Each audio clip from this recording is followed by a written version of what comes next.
صبح بدا من طلعته. حضرت عمر فاروق رضی اللہ تعالیٰ عنہ رات کا وقت چہرے پہ نقاب ڈال کے گلی میں گھوم رہے تھے. میں بھی گلی میں نکلتا ہوں, آپ بھی نکلتے ہیں, لیکن مقصود یہ ہے کہ ذرا پتہ کریں باہر کی ہوا کیسی ہے. مقصود یہ ہے کہ پتہ کریں کہ آج برگر کس دکان کا اچھا ہے, معلومات کریں کہ محلے کی سیاست کس رخ جا رہی ہے. وہ بھی نکلتے تھے, لیکن مقصود یہ نہیں تھا. مقصد سمجھ گئے تھے نا, وہ اس لیے نکلتے تھے کہ پتہ کروں کوئی دکھی تو نہیں, کوئی تکلیف میں تو نہیں, کوئی آزمائش میں تو نہیں.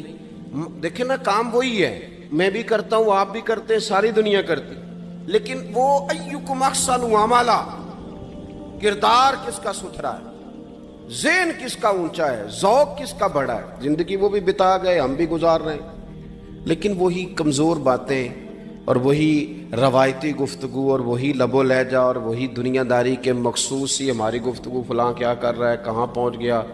اگر پیسے کسی نے نہیں کمائے تو کہاں نکھٹو ہے تب نہیں کمائے, اور اگر زیادہ کما لیا تو کہنے لگے ایک نمبر طریقے سے تو نہیں کمائے جا سکتے, یہ کوئی غلط رستہ گفتگو ہے بس, نشستن گفتن برخاستن. تو اعلیٰ کام, اعلیٰ کردار ان لوگوں, حضرت عمر گزر رہے تھے تو غلام ساتھ تھا. ایک شخص کو دیکھا کہ مدینے کے باہر خیمہ لگایا ہوا ہے. بھئی خیریت ہے, یہاں خیمہ کو لگایا؟ کہنے لگا امیر المومنین سے ملنے آیا ہوں, رات ہو گئی تھی تو سوچا یہیں قیام کر لیتا ہوں, صبح ان سے ملوں گا. تو فرمایا اندر کسی کے درد سے کراہنے کی آواز آتی ہے. کہنے لگا میری بیوی ہے اور بچے کی ولادت کا وقت آ گیا, تکلیف میں. حضرت عمر دوڑے گھر گئے, اپنی اہلیہ سے کہنے لگے نیکی کمانے کا ارادہ ہے؟ اس نے کہا ہے. مقصد سمجھ گئے تھے نا وہ لوگ, بالکل ہے. فرمایا جو ضرورت کی چیزیں ولادت کے وقت ہوتی ہیں لے لیں. کچھ گھی لے لیا, کچھ چنے لے لیے, کچھ ضرورت کی چیزیں لے لی, خاتون کو ساتھ لیا. یہ خاتون اول کی بات کر رہا ہوں, میں خاتون اول کی بات کر رہا ہوں. حضرت فاروق اعظم رضی اللہ تعالیٰ عنہ امیر المومنین ہیں. حضرت عمر نے اپنی اہلیہ کو ساتھ لیا, جہاں وہ شخص تھا وہاں آئے. اہلیہ نے حضرت عمر کے ذمہ کام لگایا, آگ جلا لیں, یہ تیل لے لیں, فلاں فلاں چیز گھی میں ڈال لیں, بنانی شروع کر دیں. فاروق اعظم نے ہاتھ کے اندر پکڑا ہوا برتن, چمچہ, ڈوئی بھی آخ لی دے, پنجابی ہے نا ہم, تو وہ کام کر رہے ہیں, چلا رہے ہیں, آگ جلا رہے ہیں. خاتون اندر ڈیوٹی کر رہی. تو وہ شخص جو تھا نا, جس کی بیوی تھی, وہ کہتا ہے میں 2-3 دفعہ کا غلام ادھر آ, فلانی چیز بتا. میرے ذہن میں یہ تھا کہ امیر المومنین نے کو بندہ کھڑا کیا آنے جانے والے مسافروں کا خیال کرے. میرے ذہن 2-4 دفعہ میں نے اپنے لفظوں میں بات بھی کہہ دی, لیکن جب اندر میرے بچے کی ولادت ہوئی تو اندر سے میری بیوی بولی اور حضرت عمر کی اہلیہ بولی, اور بول کے کہنے لگی امیر المومنین مبارک ہو, آپ کے دوست کو رب نے بیٹا دیا ہے. وہ شخص کہتا ہے میں باہر کھڑا تھا, وجود تڑپ گیا, آنکھیں برس پڑی, کبھی نہیں رویا تھا پر کیفیت عجیب بن گئی. کوئی تقریر نہیں سنائی, کوئی اعلیٰ شعر نہیں انہوں نے پڑھا. میں نے جوں لے کر ان کے سر سے پاؤں تک دیکھا. میں نے کہا یہ وہی شخص ہے جس کا نام لے تو کیسر و کسرا کانپ جاتے ہیں, یہ وہی شخص ہے. میں نے جمعے میں کہا تھا کہ روب کپڑوں کا نہیں ہوتا, روب تو دیانتداری کا ہوتا ہے. ہاں, بڑا مال کما کے لوگوں نے بنائی ہوتی ہے, کار کوٹھی تو بندے کھڑے ہو کے کہہ دیتے ہیں 2 نمبر طریقے سے آیا ہے. اور 13ویں-14ویں گریڈ کا ملازم ہو تو اس کے سامنے بہت بڑا افسر ڈر رہا ہوتا ہے, یار بندہ دیانتدار ہے, یہ رشوت نہیں لیتا, سفارش نہیں مانتا, یہ میرٹ پہ کام کرتا ہے. تو روب تو آپ کی دیانتداری کا ہے, آپ کی سچائی کا ہے. اپنی زندگی میں جو لوگ مقصد سمجھ گئے, مقاصد پا گئے, کچھ کر گئے, ہم ذرا الجھ گئے ہیں. پہلے اتنا شاندار مکان بناتے ہیں, پھر مرنے کو کس کا دل چاہے. اتنی محنت کر کے جو ہے وہ کوٹھی بنائی ہے تو اب چھوڑ کے کون جائے. وہ تیار بیٹھے تھے, انہیں نبی کریم نے کہا تھا کن فی الدنیا کانک غریب نو عابر السبیل, تم نے مسافروں کی طرح رہنا ہے. او میرے بھائی, کبھی دیکھا ہے ایئرپورٹ پہ مسافر لڑتا ہو کہ میں نے یہ جگہ خریدنی ہے؟ اسے پتہ ہے کہ ابھی فلائٹ آنی ہے, میں نے تو چلے جانا ہے. ریلوے اسٹیشن پہ جو جگہ ہوتی ہے وہ خریدنے کے لیے لوگ رٹا نہیں ڈالتے, انہیں پتہ ہے پہلی ٹرین سے چلے جانا ہے.